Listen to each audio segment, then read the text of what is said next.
Je vous souhaite la bienvenue à cette webconférence qui porte le titre de Violence par arme à feu, l'autre épidémie. La séance sera présentée par M. Yannick Charrette, professeur agrégé à l'École de travail social et de criminologie et chercheur boursier au Fonds de recherche en santé du Québec. Nous prévoyons que la durée de la séance sera de 60 minutes, incluant une période de questions. Vos questions devront être d'ailleurs posées par écrit dans la section questions-réponses disponible sur cette plateforme. En terminant, sachez que la séance sera enregistrée et nous vous ferons parvenir le lien pour que vous puissiez, si vous le souhaitez, la revisionner. Alors, sans plus tarder, je lui laisse la parole. Merci. Bonjour à tous, merci d'abord aux organisateurs pour l'invitation. Merci à tous d'être avec nous aujourd'hui pour cette conférence. Est-ce que vous voyez bien la présentation? Je pense que oui. Donc, Oui. aujourd'hui, nous allons discuter, comme l'a mentionné Madame Picard, de la violence par arme à feu dans le contexte actuel. Bon, on a appelé ça l'autre épidémie, là, évidemment, en fonction de l'autre épidémie on voit la lumière au bout du tunnel. On espère qu'on va s'en sortir bientôt. Mais aujourd'hui, je suis pas on va prendre une petite pause de la COVID, puis on va parler de quelque chose de pas nécessairement plus joyeux, mais de différent, disons. Alors, la violence par arme à feu, c'est une problématique qui est réelle à travers le monde. Certains pays sont plus touchés que d'autres, mais de manière générale, les armes à feu tuent par jour en moyenne 500 personnes et en blessent 2000. Je vous le mentionnais, c'est pas la même situation dans tous les pays. Ici, à droite, là, vous voyez le nombre d'homicides par arme à feu en fonction de différents pays. Donc, plus le cercle est grand, plus le nombre est élevé. Et vous remarquerez que le Canada là, se trouve dans un petit cercle dans le coin à droite. Nos voisins du Sud sont particulièrement touchés, considérant disons, leur situation dans le monde, considérant que c'est un pays relativement bien développé et qui comprend, là, malgré tout, un très haut taux d'homicide par arme à feu. On parle de 12 par 100 000 habitants, ce qui représente un coût de 100 milliards de dollars. On va revenir un petit peu tout à l'heure sur les coûts que ça représente.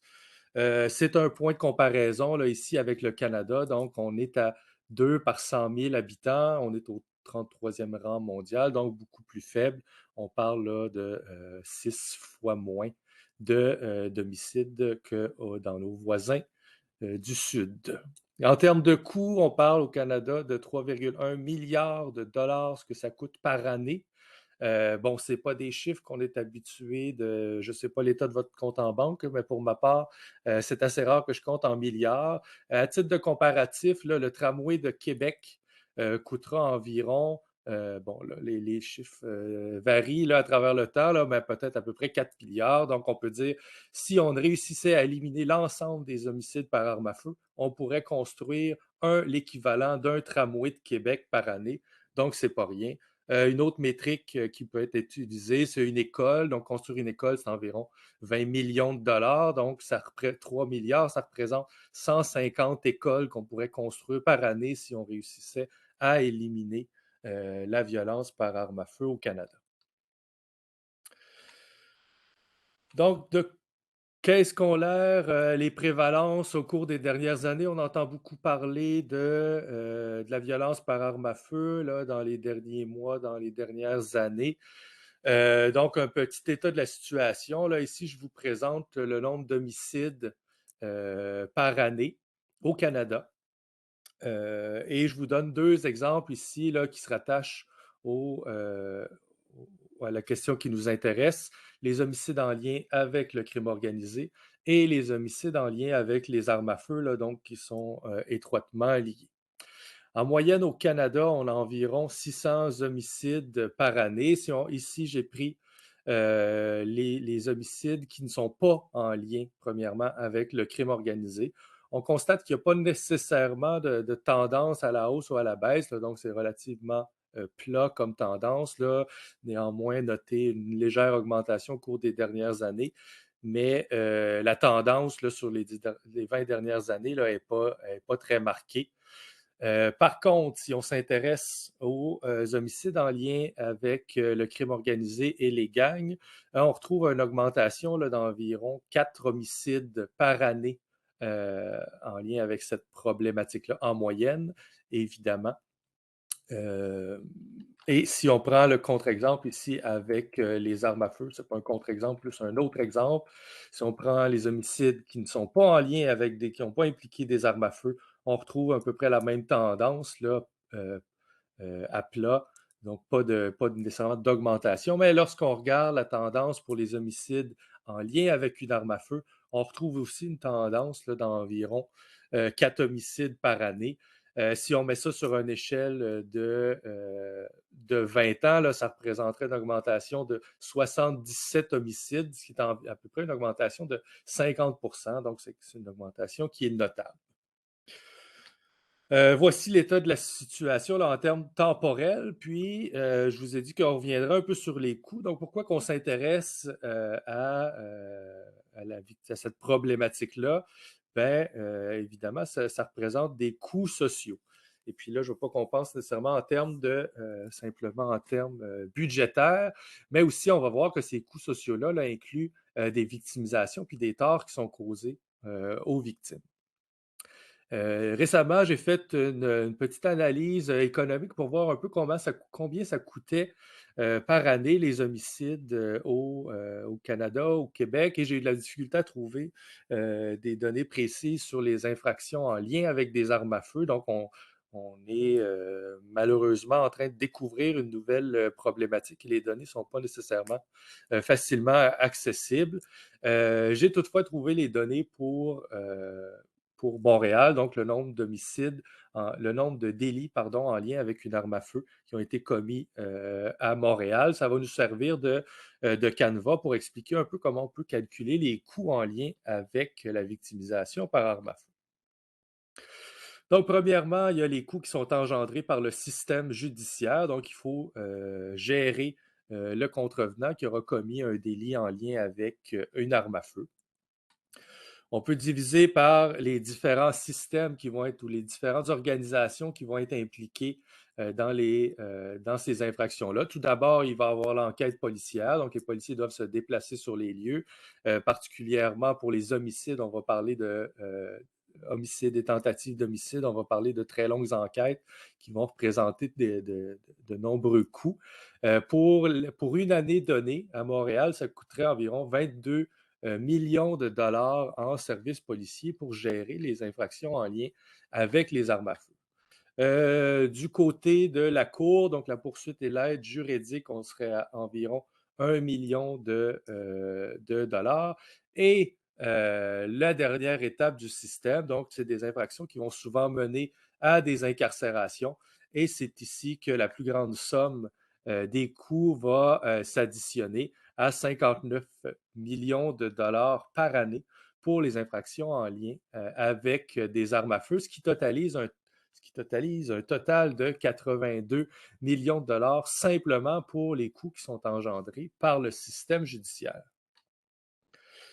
Et évidemment, il y a aussi des coûts qui sont en lien avec la victimisation. Donc, les personnes qui vont être frappées par ces infractions-là vont engendrer aussi des coûts sociaux. Donc, c'est l'ensemble de la société qui va contribuer à ces coûts-là. Donc, il y a les coûts directs. Ici, on parle des interventions ambulancières, les opérations chirurgicales, les matériaux qui sont nécessaires. On parlerait environ de 9 millions de dollars en lien avec les coûts directs. Par contre, il faut aussi considérer les coûts qui sont indirects, donc qui ne sont pas liés à l'événement en tant que tel, mais qui sont liés aux répercussions que vont avoir ces événements-là euh, dans la vie de la victime de cet incident-là. Donc, on parle ici des et en fait, on distingue entre les morbidités pour les personnes qui ont survécu, puis par la suite, on va arriver au coût indirect de la mortalité. Donc, tout d'abord, pour les personnes qui ont survécu, ben, il va y avoir des périodes de convalescence où les gens ne pourront pas nécessairement travailler, donc ça représente des coûts en termes d'impôts. Possiblement vont avoir aussi des suivis là, par rapport, par exemple, à l'assurance chômage, l'aide sociale, ce genre de soutien-là. Il y a aussi tous les traitements à long terme, là, donc liés au choc post-traumatique, etc. Donc, ces coûts indirects-là en lien avec la morbidité représentent 15 millions de dollars par année et simplement à Montréal ici. Et finalement, comme je le mentionnais, il y a les coûts indirects liés à la mortalité. On parle ici d'environ 5 millions de dollars. En fait, ces coûts sont au cas par cas sont plus importants, mais étant donné qu'on n'a pas un nombre si important d'homicides, heureusement, pour l'instant à Montréal, ces coûts-là sont plus petits en comparaison. Au total, donc, pour les coûts de la victimisation, on parle de 29 millions de dollars par année. Si on fait le total de ces deux coûts-là, on tombe à 111 millions de dollars que ça coûte aux contribuables la violence par arme à feu. Pourquoi je vous explique toutes ces dépenses? On va y revenir un petit peu plus tard. Quelle est l'utilité, en fait, de chiffrer monétairement l'influence de ces coûts-là? Ça peut paraître froid, mais sachez que dans ces coûts, on inclut les souffrances aussi des victimes. On essaie de mettre un prix ou un coût, en fait, à ces événements qui sont bien tragiques et malheureux. Justement, la violence par arme à feu, donc oui, c'est tragique, c'est des victimes qui subissent les conséquences de ces événements-là. Mais ce que la science nous a appris, c'est que ces événements-là ne sont pas distribués aléatoirement dans la population. Donc ici, je vais voir un peu qu'est-ce qu'on connaît sur les victimisations et comment ces connaissances-là pourraient nous servir dans le but d'éviter que des situations pareilles se produisent fréquemment. Donc, le terme tragique, mais pas aléatoire, vient de mon collègue Andrew Papachristos des États-Unis, qui s'est intéressé beaucoup à la question de la victimisation par arme à feu aux États-Unis. Je vais prendre ces résultats pour illustrer le cas actuel au Québec. Sachez que les proportions probablement ne sont pas exactement les mêmes, mais ça nous donne quand même une perspective sur comment on peut arriver à mieux comprendre la victimisation par arme à feu. Donc, Andrew Papachristos s'est intéressé à la différence dans les probabilités de victimisation en fonction de différentes caractéristiques des individus.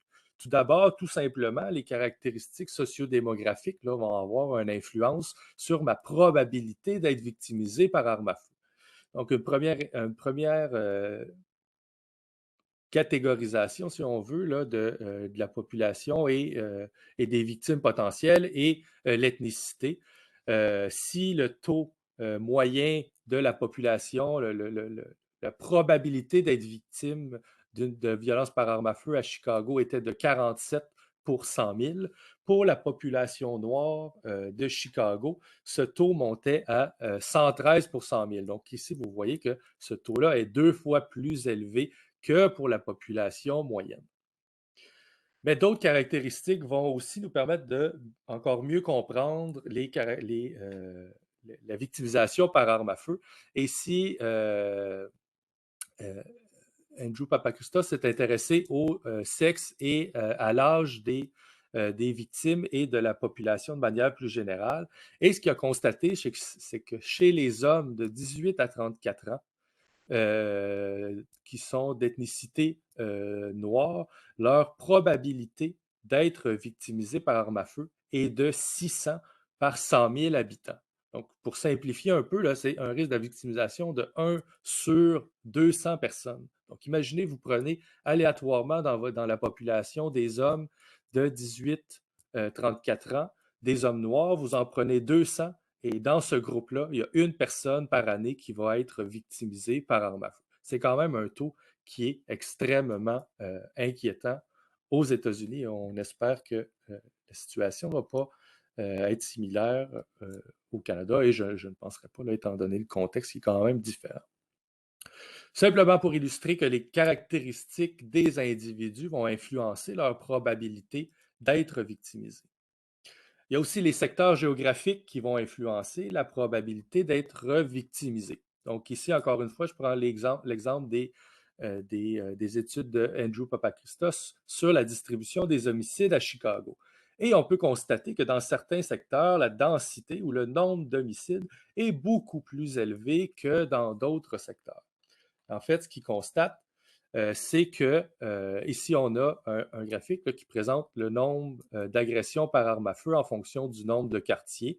Donc, il y aurait ici là, environ 11 quartiers qui ont eu de 0 à 99 agressions par arme à feu et environ 2 quartiers qui ont eu de 400 à 500 agressions par arme à feu dans une année donnée. Comment on pourrait résumer les résultats de ce graphique-là? En fait, c'est qu'il y aurait le 25 des quartiers qui représentent 50 des agressions. Ce que ça nous dit, ça, c'est qu'on pourrait, si on veut, tenter de faire des interventions pour limiter les victimisations, on pourrait cibler certains quartiers qui maximiseraient, en fait, là, la probabilité que nos interventions fonctionnent. Et un des points importants sur lesquels j'ai travaillé lorsque je travaillais avec Andrew Papachristos, c'est l'influence des relations sociales dans les risques de victimisation. Donc, on l'a vu tout à l'heure, le risque de victimisation pour la population générale, là, ici encore, c'est à Chicago. Évidemment, ici, ça serait plus faible, mais si on observe là, les tendances générales au-delà du contexte local, je pense qu'on peut retirer de l'information par rapport à cette information. Donc, de manière générale, la population moyenne aurait un risque de 60 sur 100 000 habitants d'être victime par arme à feu dans une année donnée. Si on s'intéresse aux personnes qui ont été arrêtées, donc les personnes judiciarisées, ce taux monte de manière quand même assez astronomique. Donc, on tombe ici à 345 par 100 000 habitants. Donc, ça, c'est une personne qui a été judiciarisée, qui ne faisait pas partie de ce qu'on va appeler un réseau, donc qui n'était pas interconnecté dans une structure de criminalité organisée. Ce que Andrew Papachristos a apporté comme idée, c'est lorsque les personnes sont impliquées dans un réseau criminel, dans certaines formes de crime organisé, ce taux-là va augmenter encore de manière plus importante. Donc ici, on parlerait de 740 par 100 000 habitants, là, soit presque 10 fois, ou en fait plus que 10 fois plus élevé que la population générale. Encore une fois, ce que ça nous dit, c'est que si on veut cibler des interventions pour tenter de limiter ces victimisations-là, l'implication dans la criminalité, puis l'implication dans une criminalité organisée nous sert de bon point de repère pour pouvoir identifier les victimes potentielles. Évidemment, là, on n'est pas dans un film de science-fiction où on va essayer de prédire précisément qui va être victimisé, mais on essaie d'identifier certains facteurs de risque qui vont pouvoir nous permettre de cibler certaines populations dans une intervention qui va être plus générale et on va y revenir là, dans un instant, vous allez voir.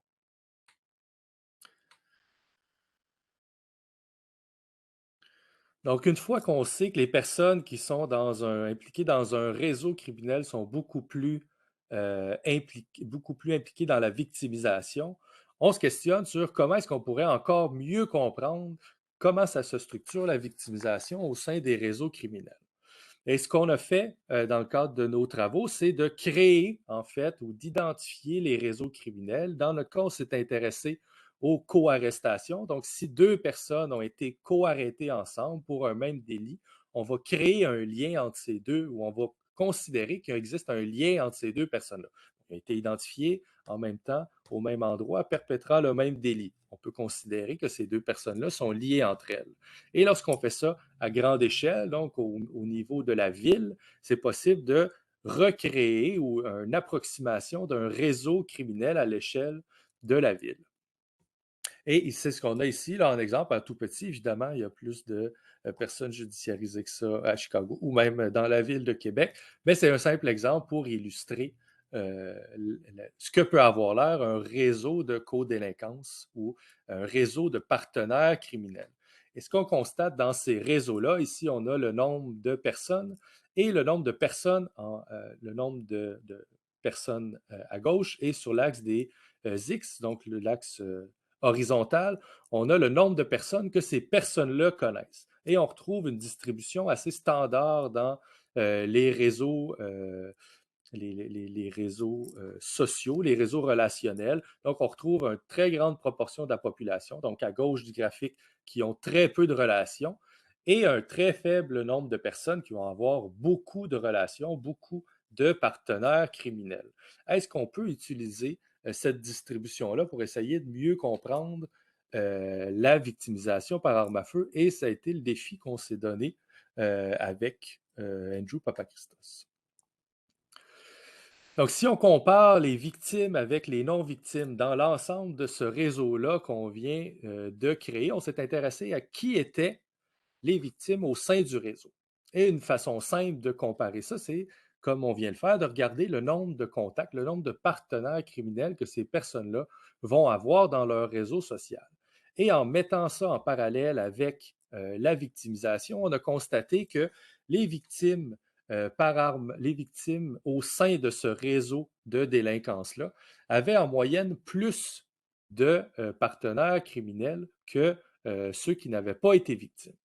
Donc encore, si on garde la même logique, et là, vous allez, on y arrive, vous allez voir pourquoi que je vous parle de ces interventions-là. Donc, si on a une population, si on a un programme d'intervention qu'on voudrait amener auprès d'une population spécifique, on peut utiliser ces caractéristiques-là pour essayer de cibler le mieux possible notre intervention. Donc, dans le cas qui nous intéresse ici, si on veut tenter de diminuer la victimisation par arme à feu, il faudrait essayer de rejoindre les personnes les plus centrales dans le réseau de délinquance qu'on a mentionné tout à l'heure pour tenter de diminuer leur propre risque. S'ils sont à l'affût de cette victimisation-là, et si on les met au courant, peut-être qu'ils vont pouvoir mettre en place eux-mêmes des stratégies. On va pouvoir les aider dans ça, dans le but de limiter la victimisation par arme à feu. Donc encore ici, c'est le même résultat, mais avec une autre illustration. Donc on retrouve sur l'axe horizontal là, le nombre de partenaires. Et plus on a de partenaires dans notre réseau de codélinquance, plus on a une probabilité élevée d'être victimisé. Donc, ce n'est pas seulement le fait d'avoir beaucoup de contacts, mais aussi si les personnes qui avaient dans leur réseau des victimes étaient eux-mêmes plus à risque d'être victimisés. Donc ici, par exemple, si on avait une victime dans une distance de proximité, donc mes amis proches, j'avais environ 2,5 fois plus de chances que si je n'avais pas de victime. Par contre, si on élargit le réseau, donc ce n'est pas seulement les personnes que je connais directement, mais aussi les personnes que je vais connaître indirectement. Donc les amis de mes amis, s'ils sont victimisés, ça va aussi influencer ma propre probabilité d'être victimisé.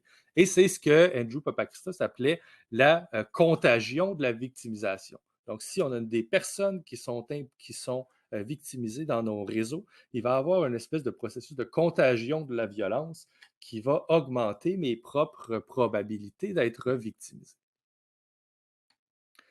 Ces événements de victimisation-là au sein de réseaux peuvent se produire en cascade. Donc, si on comprend bien les interactions entre les différents partenaires criminels et leur probabilité de victimisation, on peut recréer des cascades de victimisation qui vont nous aider à mieux comprendre la probabilité de chaque individu d'être victimisé. Donc, comme je le mentionnais tout à l'heure, si l'ami de mon ami vient d'être victimisé, la cascade pourrait mener mon ami à être victimisé et par la suite moi-même d'être victimisé. Et si on a un exemple réel d'une chaîne de victimisation où on a une première personne qui a été victimisée et ce qui a mené à un ensemble d'individus qui ont été victimisés. On n'est pas dans un processus causal ici parce qu'on ne sait pas si c'est des vengeances ou ces infractions-là ne sont pas nécessairement en lien entre elles. Par contre, lorsqu'on regarde la probabilité de victimisation de ces personnes-là, on constate que les victimisations sont très euh, euh, regroupées, en fait, ensemble au sein du réseau. Donc, il y a certains secteurs du réseau qui sont très à risque d'être victimisés. Cette contagion sociale-là, là, donc, expliquerait quand même 63 des victimisations, là, ce qui est, on a vu tout à l'heure l'influence de l'âge, de l'ethnicité, puis du sexe, qui étaient quand même des valeurs assez, des facteurs assez prédictifs de la victimisation. Ben, lorsqu'on prend en considération les victimisations dans le réseau social, on arrive à une prédiction de 72 meilleure que simplement avec les facteurs sociaux-démographiques. Encore une fois, gardez en tête que l'idée, c'est pas d'identifier, de prédire exactement la personne, mais de pouvoir mettre en place des programmes pour aider les personnes qui sont plus à risque d'être victimisées. Et ce qui m'amène au dernier point, est-ce qu'on pourrait stopper cette contagion sociale-là de la violence en utilisant des stratégies, des interventions? L'idée, en fait, ça serait d'arriver dans un point important dans l'intervention, dans la séquence ou dans la cascade de victimisation, arriver avec un traitement, une intervention qui diminuerait suffisamment la probabilité de victimisation pour pouvoir couper cette séquence-là ou cette cascade-là de victimisation dans le but de limiter le nombre de victimes par arme à feu au total. La stratégie, là, ça a l'air un peu absurde, là, avec une aiguille, puis arriver de faire un traitement. Mais nos collègues américains, comme je le mentionnais, qui vivent avec un problème beaucoup plus important de violence par arme à feu, ont testé différentes stratégies, puis sont arrivés là, avec la stratégie, en fait, qui est la plus efficace pour contrer la violence par arme à feu, celle de la dissuasion ciblée. Donc, on voit que, j'y reviens à l'instant, mais cette idée-là de pouvoir cibler une certaine population précise dans le but de maximiser le potentiel d'une intervention. Et c'est vrai pour tout type d'intervention. Et c'est aussi vrai dans le cas qui nous intéresse pour diminuer la victimisation par arme à feu. Donc, qu'est-ce que la dissuasion ciblée? Il ne faut pas oublier que augmenter le nombre de policiers à l'infini, ça ne va pas suffire pour réussir à régler le problème de la victimisation par arme à feu. En fait, ce que les méta-analyses, là, grosso modo, des méta-analyses, c'est une étude de plusieurs études qui se sont intéressées à une même question. Donc, une méta-analyse a montré qu'il y a peu d'effets.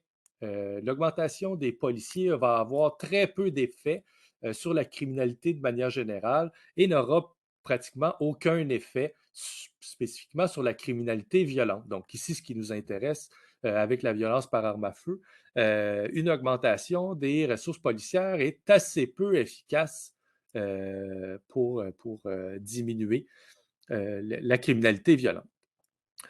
En plus, on a entendu parler beaucoup durant les dernières années, ces activités policières-là souvent vont engendrer des tensions sociales qui vont être contre-productives dans une définition d'une situation d'une solution globale.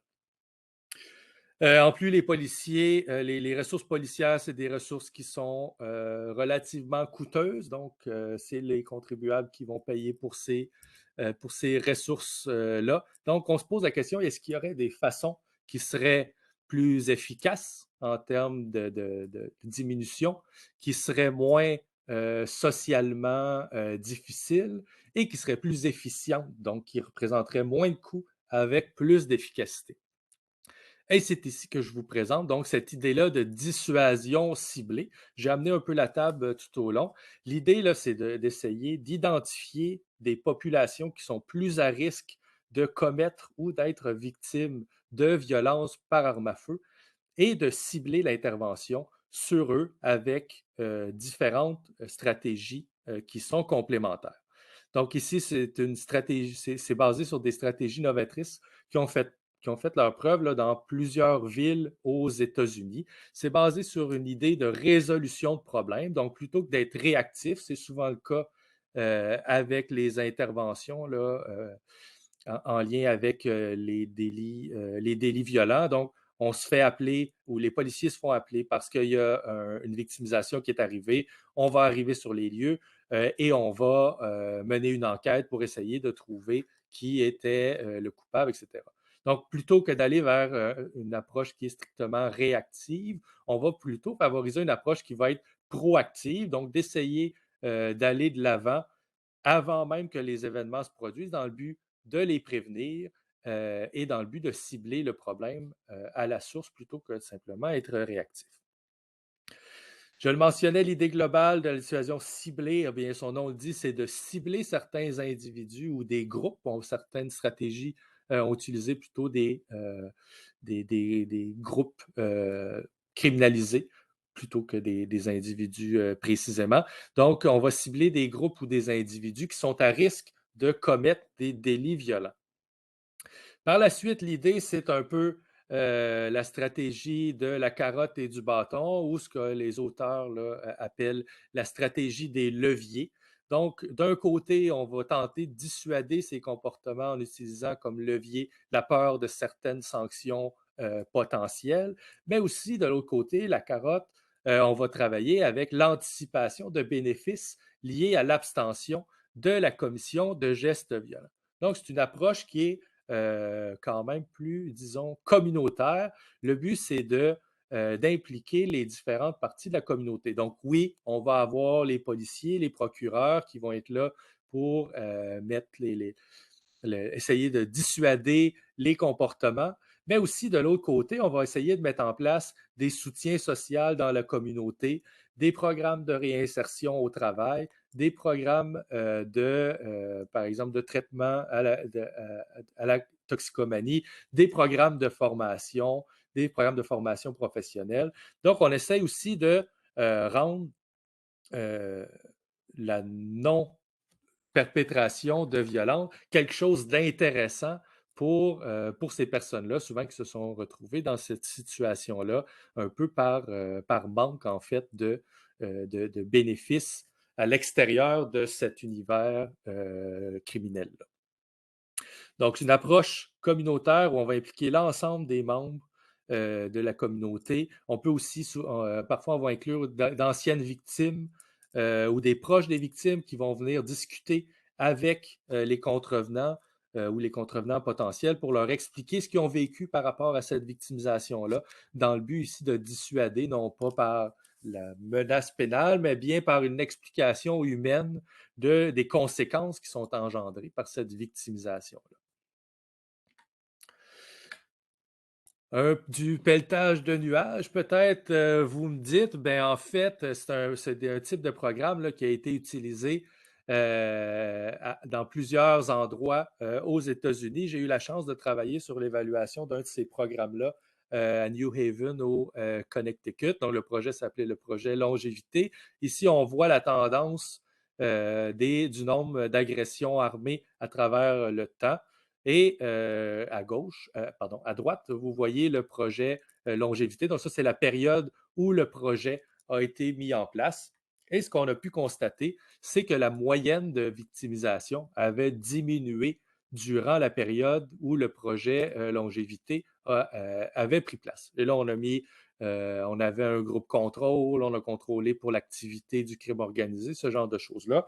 Et on a pu constater qu'environ une diminution de 30 des victimisations par arme à feu en lien avec la mise en place du projet Longévité. Et c'est une diminution là, qui est notable. J'avais prédire les épidémies, mais je vais passer ça. On a assez parlé d'épidémies dans les dernières années que je vais vous épargner la prédiction de l'épidémie. Donc, peut-être juste pour conclure en discussion, On a vu que la violence est fortement concentrée dans un sous-groupe de la population. On a vu que c'était les jeunes hommes de minorités ethniques principalement et les personnes judiciarisées qui étaient plus à risque d'être victimes d'une arme à feu. Mais ce qu'on a vu aussi, c'est que ce qui est encore plus explicatif de la victimisation, c'est la présence de réseaux criminels comme les bandes organisées, là, les fameuses gangs, et particulièrement chez les membres les plus centraux. Donc là, on voit qu'on commence à euh, préciser de plus en plus quelle est la population qu'on devrait cibler pour tenter de faire des interventions plus efficaces. Et voilà, donc il devient possible de développer des stratégies d'intervention qui vont mettre à profit ce qu'on a pu observer pour mieux comprendre la victimisation par arme à feu. Et pourquoi je vous ai parlé des coûts tout à l'heure, vous vous rappellerez, je ne sais pas si vous en rappelez, mais on était à 111 millions de dollars que ça coûtait par année par arme à feu. Si on prend le critère de tout à l'heure que je vous ai mentionné, qu'un programme comme celui Longévité s'y était mis en place à Montréal ou au Québec ou au Canada, pourrait diminuer de 30 la victimisation par arme à feu, donc en principe de diminuer de 30 les coûts qui sont en lien avec ces infractions-là. On parlerait d'une économie sociale de 33 millions de dollars par année. Un programme comme celui de longévité, là, on parle de peut-être au maximum un programme de 5 millions, 10 millions. 5 millions, ça me semble déjà beaucoup. Donc, on a un retour là, sur notre investissement très rapidement. Et le plus important, là, c'est qu'on diminue de manière importante le nombre de victimes d'armes à feu et la souffrance qu'ils vivent ainsi que celle de leurs proches. Alors voilà, c'est la présentation que j'avais pour vous aujourd'hui. Je ne sais pas si certains d'entre vous avaient des questions. C'est Madame Picard, je pense, qui s'occupe de la... Oui, c'est ça. Alors, merci beaucoup, Monsieur Charette. C'était fort intéressant. Nous sommes effectivement rendus à la période de questions. J'invite les participants et les participantes à se servir de la section questions-réponses sur la plateforme. N'hésitez pas, je lirai vos questions à voix haute et Monsieur Charette pourra y répondre de vive voix au bénéfice de tout le monde. D'entrée de jeu, j'ai peut-être une question pour vous. Vous avez parlé des stratégies novatrices de dissuasion qui ont fait leurs preuves aux États-Unis, mais est-ce à dire qu'au Québec, au Canada, il n'y a aucune de ces stratégies qui est en cours? Ben, à ma connaissance, je pense qu'il y en avait une qui avait pris place dans les maritimes, je crois, mais c'est tout, c'est quand même relativement récent. Mais en ce moment, là, l'approche qui est ciblée, c'est principalement une approche qui est réactive et oppressive. On a mis, faut dire que ça bouge vite aussi là, dans la dernière année. Il y a de l'argent qui a été investi aussi dans les programmes de prévention et dans des programmes avec une visée plus communautaire, mais précisément en lien avec ce type de programme-là. Pour l'instant, au Québec du moins, là, je ne pense pas qu'il y ait de programme de la sorte qui existe, mais ceci étant, il y a plein d'autres interventions qui sont mises en place là, pour tenter de diminuer. Je ne veux pas minimiser non plus le travail là, que les gens de terrain font assidûment pour tenter de régler cette problématique-là. Mais spécifiquement, un programme de dissuasion ciblé, je ne crois pas que ça a été mis en place. Très bien. J'ai une question. Combien d'armes légalement acquises sont impliquées dans ces statistiques? Ouf, c'est une question très pointue. Je dois dire que ça dépasse mes connaissances actuellement. Si vous voulez, vous pouvez, la personne qui a posé la question, vous pouvez m'envoyer un courriel si vous voulez. Je pourrais fouiller un peu pour cette information-là. C'est probablement disponibles, mais à ma connaissance, là, par cœur, comme ça, je pourrais pas répondre. D'accord. N'hésitez pas, si vous avez des questions, c'est le temps de les poser. En attendant, Monsieur Charette, vous êtes, professeur agrégé à l'École de travail social et de criminologie. Est-ce que c'est un sujet dont vous parlez, dans vos cours, dans l'un de vos cours?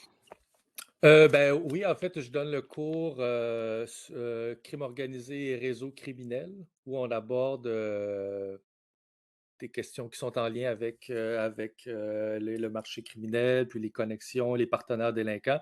Puis il y a une section à l'intérieur du cours là, qu'on aborde là, justement la victimisation par arme à feu.